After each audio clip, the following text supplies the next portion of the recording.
and be secured. Look at our people now. They have already abandoned their houses. They are no more living here. Look at the situation. Start. After the meeting on Friday at governor's house, governor's office, and these people, they came on Monday to come and kill us. See what these people are rewarding us. Despite the fact that we gave the land was invaded by them. They are not paying anything for us.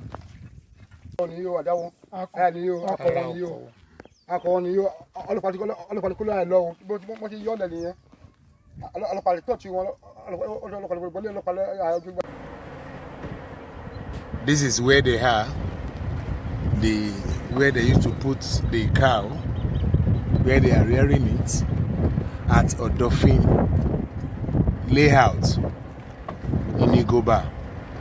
So they are now shouting that they should leave here because they are causing a very bad event every time. See all the areas whereby they covered.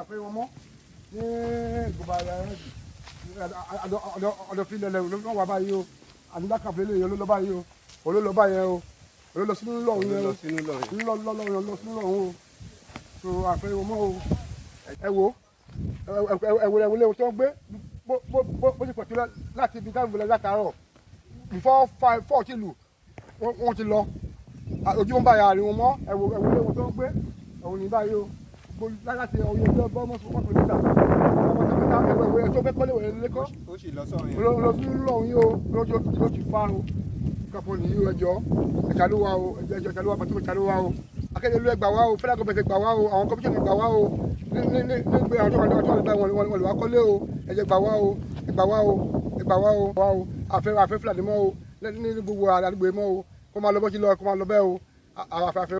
Rògbòdìyàn tó tún bá wa ní Igoba àwọn èèyàn wọ̀nyí the same environment wọ́n tún lọ sí Òdegèdè wọ́n vandalize ilé kábíyèsí Òdegèdè wọ́n gbéyàwó ẹ̀ lọ obìnrin tó jẹ́ pé ó ṣẹ̀ bímọ wọ́n dẹ̀ fi ọmọ kékeré sílẹ̀ wọ́n gbéyàwó lọ sí báyà àmọ́ bí tí wọ́n gbéyàwó.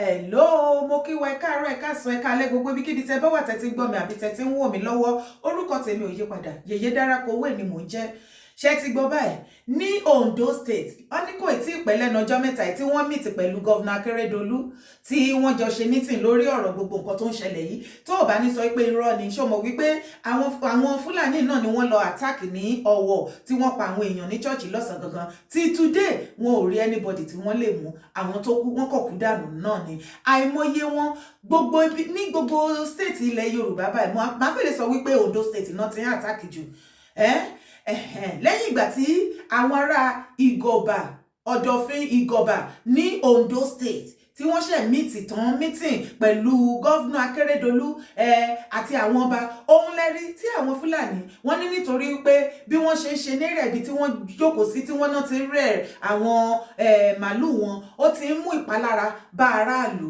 wọ́n ní kó kúrò níbẹ̀ òun ló fa wàhálà òun ló di pé àwọn Fúlàní máa yarí o wọ́n máa tó tara bọ aráàlú o wọ́n bẹ̀rẹ̀ sí ní ṣe kíni wọ́n pa wọ́n bẹ́ẹ̀ nípa ẹja kí ló dé ṣe ti rí ṣe bí ẹ rí picture ẹ ti rí lára nínú fídíò yẹn ẹ rí lára àwọn kíní dága ṣé dága àwọn tó máa mú dání kò sí kékeré wọn ò máa rí lára wọn ni ṣe ti rí tó bá ti fi géèyàn kò sí nǹkan tó lè ṣe sí ìjọ wo ni ìwà tèmi fẹ́ máa ṣe léyìí abalajọ tá bá sọ wípé Nigeria government àwọn lọ ni wọ́n sponsor àwọn people yìí tí wọ́n kó wọn wá nírọ́ ni wàá máa gbèjà àwọn gọ́ọ̀mẹ̀ntì ibo ilẹ̀ ti rí Fúlàní tó pa ni irọ́ náà pa ọ̀pọ̀lọpọ̀ tó wá for victim náà ṣe ń confirm wípé àwọn rò pé irọ́ ni àṣọ òtítọ́ ni bọ́ ní ìgbà tí election tó ń múra kùkù kẹ̀kẹ́ election kí ló dé ọmọ ìyá mi máyé mi sọnù kó tó sọnù ìwọ náà wò nígbà tó ń múra kùkù kẹ̀kẹ́ election ṣó gbọ́pọ́n jí ni gbé ni everywhere pa lọ́lọ́ wọn máa jí ní gbé mọ́ during the time tí owó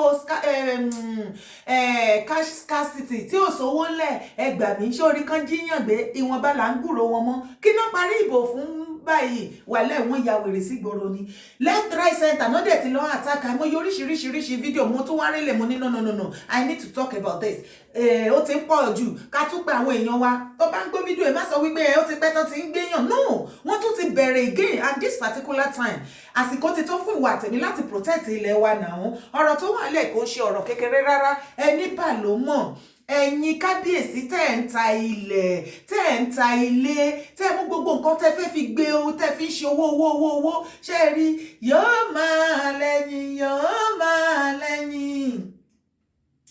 ọ̀rọ̀ yìí yóò máa lẹ́yìn àjàǹtí ele ẹ tún wá gbọ́ díẹ̀ nínú àwọn ohun tí àwọn ọmọ Ìgbò kan tí wọ́n fi sílẹ̀ tí wọ́n ṣe sọ̀rọ̀ sí ẹ̀yin kábíyèsí ilẹ̀ Yorùbá kí n tó sọ ẹ fi ti ara yín gbọ́.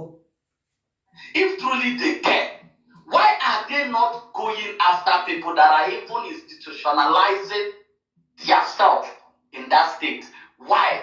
Why don't they ever talk of Sheriki Fulani, Sheriki Hausa of Lagos State? But they are always interested in, oh Igbos, no, now your property, Igbo people, now your property, then they are only lazy for very, very lazy. Imagine. Very lazy. Man, that alone will be if you think they born you well, don't be come and compete in Lagos. And you're Lori Bruku. If you come from Kogi, what competes now? Come and compete with us in Lagos. I'm out for what by year, political Oba, like that Oba that is saying, talking, political Oba. They are calling us from back. Oh yeah, I'm at 3 acres. If I'm at Taomi, we will sell the land, we will sell the water. We will say no, we don't want to buy. No, you say no. Buy now. No, worry ma. Ṣé rí bọ́mọ Ìgbò bó ṣe ń sọ ọ̀rọ̀ gbá kábíyèsí ilẹ̀ Yorùbá létí tó fi ń gba lójú ní Lagos State ṣé ó tán yín ọ̀ọ́bì yín awíwíwíwí asọ̀sọ̀sọ̀sọ̀ ẹnirọ́ là ń pa àfìgbà tẹ́ ẹ ṣe tẹ́ pòó ṣé ń gbọ́ wọ́n ní kí ọmọ Ìgbò ló ń pè yín ní ọba látẹnujẹ ọba politicians political king wọ́n ní kán má dá yín lóhùn ẹ̀yin political king Lagos State kò ń ṣe Lagos State gbogbo yín nílẹ̀ Yorùbá ṣe bẹ́ẹ̀ fi tí ara yín gbọ́ wípé ṣe bẹ́yìn lẹ́ ń ta ilẹ̀ tẹ́ ń talẹ̀ fún wọn ó ní kódà gan ẹ̀yin lẹ máa wá bá wọn lẹ́yìn pẹ̀lú gbogbo bí àwa ìṣe ń pariwo tó pé kẹyẹ ta property ilẹ̀ Yorùbá fún àlejò mọ́ ó ní àwọn ọba yìí ló máa wá pè wọ́n lẹ́yìn pé ẹ má dá wọn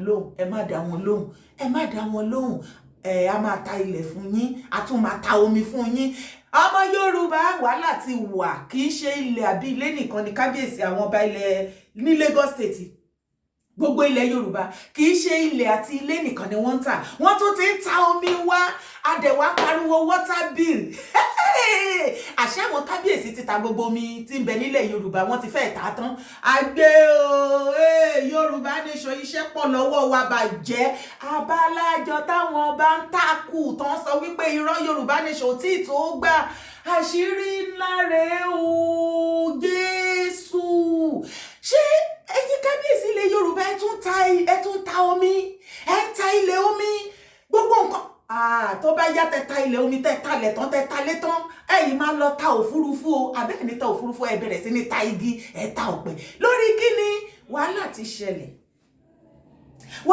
ṣẹlẹ̀ Ìmáyẹmí awáwí tó Yorùbá nation is the only solution to what is happening in Yorùbá land ẹni rọ ni ẹwẹnu lẹ̀kẹ̀ ẹwẹnu ọkọ́ àṣírí àwọn bá padà tú àṣé kìí ṣe ilẹ̀ àti ilé nìkan lẹ́ ń tà àṣé ẹ tún ń ta ilẹ̀ omi ẹ ń ta omi ilẹ̀ Yorùbá fáwọn àlejò náà ṣe wá tán yín báyìí ọmọ Ìgbò ló sọ fún yín pé kíní ẹjẹ́ àtúgbọ̀n nǹkan tó ń yìn sọ̀rọ̀ kò tí ì sọ tán. If truly Amata omi, we will sell the land, we will sell the water. We will say no, we don't want to buy. No, you say no. Buy now. No, worry. So as you are shouting on Clubhouse, your Obas is busy selling more lands, selling even the waters, that political Oba, because if that Oba has sense, if he's a true Oba, they will not be stealing his staff. They will not be stealing his staff. They will not be stealing his staff. Probably they will not be stealing his staff and will not be supporting an Iraqi man or State to take over their land. Only God knows. Maybe he's from Iraq too and they made him over. There's nothing we've not seen in that Lagos. You understand? So we know that this your clubhouse ranting doesn't move an inch. Even me, I'm considering to buy more. Maybe towards the end of this year, I will extend more plots towards that Lekki side. What are you gonna do? Come here, shout and scream. What are you gonna do? Nothing. Yeah. Shout and scream.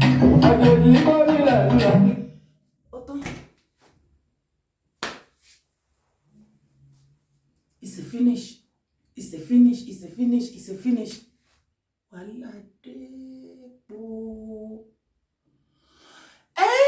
Ẹ ti fetí ara yín gbọ́. So Ọba Akiolu ẹ máa padà lọ bá wọn lẹ́yìn pé kẹ́ má wọrí ẹ máa ta ilẹ̀ ẹ máa ta ilẹ̀ omi ẹ máa ta gbogbo ẹ̀. Ó tán. Àwa wí tán wọ́n ní Lagos is no man's land. Àwọn Yorùbá wá pariwo àwọn kan wá pariwo wọ́n fẹ́ gbalẹ̀ Yorùbá nígbà tó jẹ́ pé àwọn ọba ilẹ̀ Yorùbá gan ni wọ́n fún wọn ní ààyè tí wàhálà ti wà. Kí ni ìwọ náà rí sọ sọ́rọ̀ tó wà lẹ̀ torí ó kọ̀ tójú sú mi. Kí ni nǹkan náà tí ìwọ náà rí sọ jọ̀ọ́ bá mi drop ẹ̀ síbi comment section. My dear, tí náà bá tán láṣọ ẹ̀jẹ̀ ò mà ní tán lórí. Ẹ̀jẹ̀ ò mà ní tán lè kọ́nà sọ́rí. Títí dìgbà tí ìwà àtẹ̀mí fi máa fọ ilẹ̀ wa mọ́ iṣẹ́ ń bẹ lọ́wọ́ ìwà àtẹ̀mí o ṣó ti wá rí pé èyí tí àwọn ọba àti àgbààgbà ilẹ̀ Yorùbá tí wọ́n dá sílẹ̀ nù wàhálà tó ṣẹlẹ̀ ilẹ̀ Yorùbá òun ló ń lọ lọ́ọ̀kan yẹn ìgbà tá à ń gé wọn jẹ ẹni ṣe là ń bú wọn tá à ń rí wọn fín ṣe é ráyé ibo la fẹ́ bá yàrá ìjà má gbàgbé láti subscribe sórí YouTube channel ó lẹ́tìkẹ́ bá mi drop comment ẹ̀ síbi under video yìí ìgá o.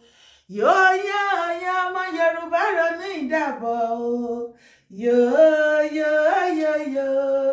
Yorùbá ronú.